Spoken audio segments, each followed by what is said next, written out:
সুপ্রিয় দর্শক, সাজ্জাদ কাদির স্বাগত জানাচ্ছি এই মুহূর্তের ভিডিওতে আমাদের চ্যানেলে। এই মুহূর্তে কথা বলতে চাই একটি চমকপ্রদ বিষয় নিয়ে। শেখ হাসিনাকে ফেরাতে ঢাকায় র প্রধান, কি ঘটছে নেপথ্যে। আমি আজকের দিনের আরেক ভাগের ভিডিওতেই হালকা করে একটু তথ্য দিয়েছি যে প্রধান ঢাকায় এসেছেন। এই মুহূর্তে শুনুন বিস্তারিত। দক্ষিণ এশিয়ার ভূ রাজনীতিতে কি তবে বড় ধরনের কোনো পট পরিবর্তনের ইঙ্গিত পাওয়া যাচ্ছে? একদিকে ঢাকায় নিযুক্ত ভারতীয় হাই কমিশনারের প্রধানমন্ত্রী তারেক রহমানের সঙ্গে এক অত্যন্ত গুরুত্বপূর্ণ বৈঠক, অন্যদিকে কোনো ধরনের আনুষ্ঠানিক ঘোষণা ছাড়াই নীরবে ঢাকায় এসে উপস্থিত হয়েছেন ভারতের প্রভাবশালী বৈদেশিক গোয়েন্দা সংস্থা রয়ের প্রধান পরাগ জৈন।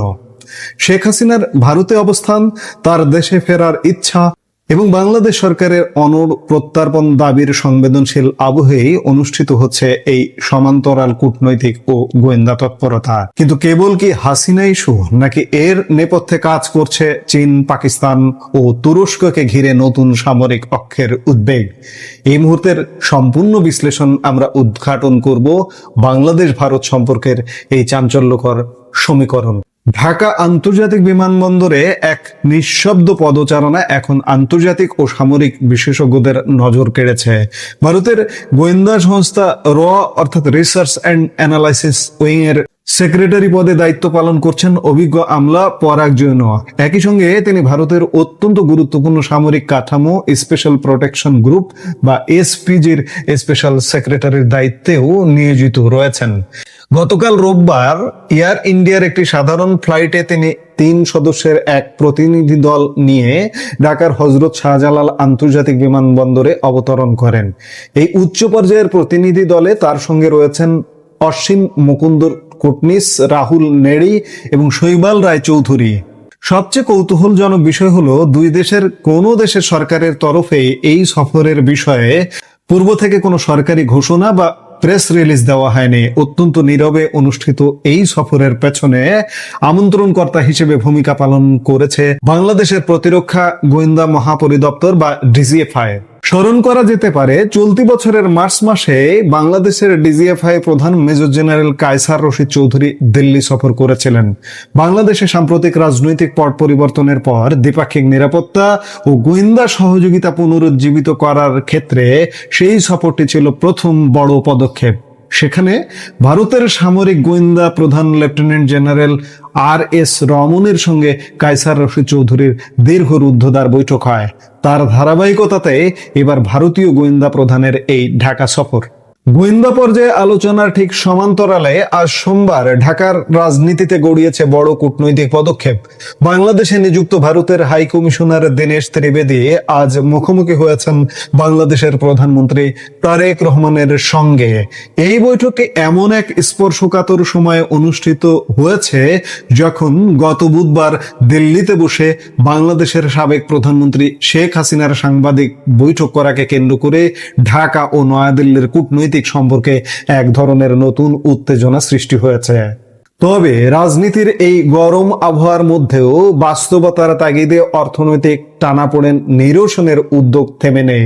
জ্বালানি সংকট তীব্র হওয়ায় বাংলাদেশ সরকার সম্প্রতি ভারতের কাছে বাড়তি ডিজেল সরবরাহের অনুরোধ জানিয়েছে। আজকের এই গুরুত্বপূর্ণ বৈঠকে হাই কমিশনার দীনেশ ত্রিবেদী প্রধানমন্ত্রী তারেক রহমানের হাতে কিছু তাৎপর্যপূর্ণ আমন্ত্রণ তুলে দিয়েছেন বলেই জানা গেছে।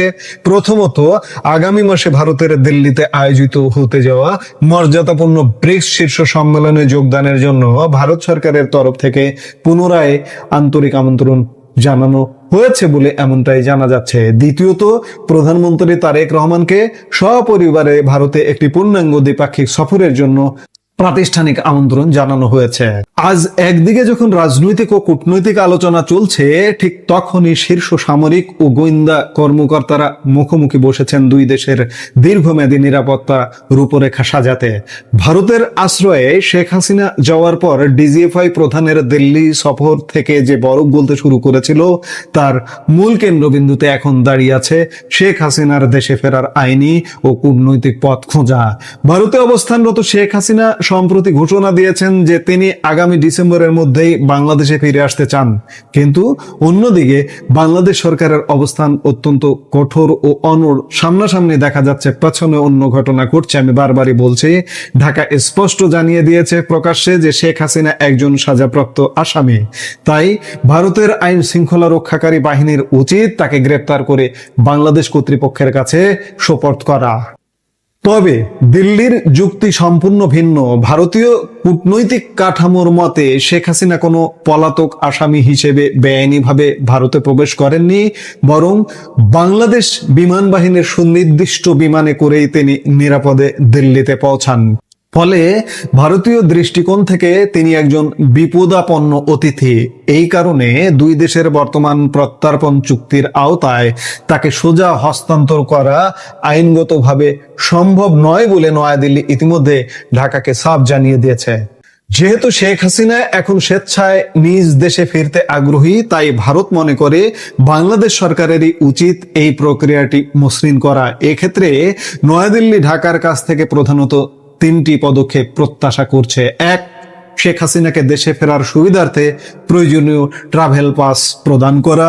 দুই, তার স্বদেশে প্রবেশের নিরাপত্তা পুরোপুরি নিশ্চিত করা। তিন, বাংলাদেশে ফেরার পর আদালত ও আইনের মুখোমুখি হলে তিনি যেন সম্পূর্ণ ন্যায় বিচার পান, তার লিখিত ও সুনির্দিষ্ট গ্যারান্টি দেওয়া। ধারণা করা হচ্ছে দুই দেশের এজেন্সি বা গোয়েন্দা পর্যায়ে এই বিষয়ে একটি সমঝোতামূলক খসড়া তৈরির পরই তা পরবর্তী রাজনৈতিক সিদ্ধান্তের জন্য সরকারের সর্বোচ্চ পর্যায়ে পেশ করা হবে। ভারতের গোয়েন্দা প্রধানের এই ঢাকা সফরের পেছনের সময়কালটি অত্যন্ত তাৎপর্যপূর্ণ। বর্তমানে দক্ষিণ এশিয়ায় পাকিস্তান, চীন, তুরস্ক ও সৌদি আরবের সঙ্গে বাংলাদেশের কূটনৈতিক সম্পর্কের এক নতুন মাত্রা যোগ হচ্ছে। ইতিমধ্যে পাকিস্তান, চীন ও তুরস্ক একটি নতুন অর্থনৈতিক ও সামরিক বলয় তৈরিতে সক্রিয়।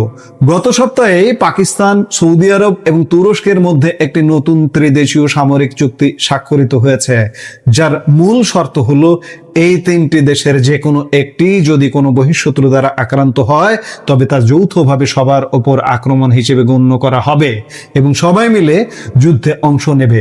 উল্লেখ্য, গত বছরই পাকিস্তান সৌদি আরবের সঙ্গে পৃথকভাবে অনুরূপ সামরিক চুক্তি করেছিল। এর পাশাপাশি পাকিস্তান ও তুরস্কের উচ্চপদস্থ সামরিক কর্মকর্তাদের সাম্প্রতিক ঘন ঘন ঢাকা সফরকে ভারত অত্যন্ত সতর্ক ও সন্দেহের চোখে দেখছে। ভারতের সামরিক ও কূটনৈতিক বিশ্লেষকদের মতে এই অঞ্চলে পাকিস্তান ও ভারতের বিরোধপূর্ণ শক্তির উপস্থিতি নয়াদিল্লির সার্বিক নিরাপত্তার জন্য মারাত্মক উদ্বেগের কারণ। গোয়েন্দা প্রধানদের এই বৈঠকে দ্বিপাক্ষিক নিরাপত্তা জোরদারের পাশাপাশি রোহিঙ্গা ইস্যু গুরুত্ব পাচ্ছে।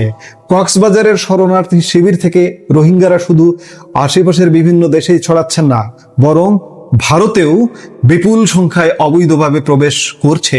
নয়াদিল্লি একে তাদের অভ্যন্তরীণ নিরাপত্তার জন্য মারাত্মক ঝুঁকি হিসেবে দেখছে। পাশাপাশি ভারতের উত্তর পূর্বাঞ্চলীয় সীমান্ত রাজ্যগুলোর রাজনৈতিক স্থিতিশীলতা ও সীমান্ত নিরাপত্তার বিষয়েও দুই দেশের গোয়েন্দা প্রধানদের মধ্যে বিস্তারিত আলোচনা হবে বলে জানা যাচ্ছে। পরাগ জৈনের নীরবে ঢাকা সফর এবং দীনেশ ত্রিবেদীর প্রধানমন্ত্রীর সাথে সাক্ষাৎ, এই দুই ঘটনা কেবল সাধারণ কোনো কূটনৈতিক শিষ্টাচার নয়। একদিকে যেমন রয়েছে শেখ হাসিনাকে ঘিরে দুই দেশের চরম আইনি ও কূটনৈতিক জটিলতার সমাধান খোঁজার প্রচেষ্টা, অন্যদিকে রয়েছে ভূ রাজনৈতিক নিরাপত্তার এক বিশাল দাবার চাল। পাকিস্তান, তুরস্ক, চীন বলয়ের বিস্তার এবং ভারতের উত্তর পূর্বাঞ্চলীয় সুরক্ষার সমীকরণে বাংলাদেশ এখন বিশ্ব রাজনীতিতে এক অত্যন্ত গুরুত্বপূর্ণ কেন্দ্রবিন্দুতে পরিণত হয়েছে। এখন দেখার বিষয় যে গোয়েন্দা প্রধান বাংলাদেশে এসছেন এবং শেখ হাসিনা প্রত্যাবর্তনের নিয়েই কাজ চলছে। আমার আগের ভিডিওটা কিন্তু এমনটাই ছিল। এই কাজগুলোর চূড়ান্ত পরিণতি আমরা নিশ্চয়ই খুব শীঘ্রই দেখতে পাচ্ছি বলেই প্রতীয়মান হচ্ছে। এই মুহূর্তের ভিডিও থেকে বিদায় নিতে চাইছি। দেখা হচ্ছে পরবর্তী ভিডিওতে। সে পর্যন্ত ভালো থাকুন, সুস্থ থাকুন।